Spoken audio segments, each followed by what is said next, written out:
আসসালামু আলাইকুম সবাইকে। শুরুতে একটা রিকোয়েস্ট, যারা আমার কাজ পছন্দ করেন তারা পুরো ভিডিওটা দেখবেন। তো দীর্ঘ 1 সপ্তাহ পর আজকে বাড়ি আসলাম। 1 সপ্তাহ ওড়ার চেষ্টা করছিলাম চরে ওইখানে থাইকে। তো কিছু সমস্যার কারণে উঠতে পারি নাই।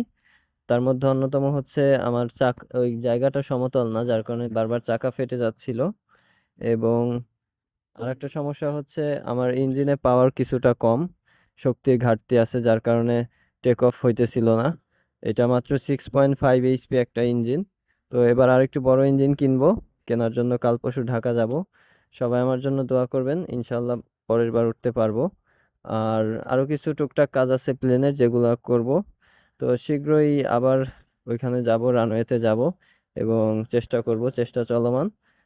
তো এই ছিল আজকের ভিডিও। ভিডিওটা যদি ভালো লাগে শেয়ার করবেন, এবং আপনারা যদি চান আমার এই ধরনের কাজ আরো দেখতে, বা আমি ভবিষ্যতে আগায় যাই, তো আপনারা লাইক কমেন্ট শেয়ার করে আমাকে উৎসাহিত করবেন।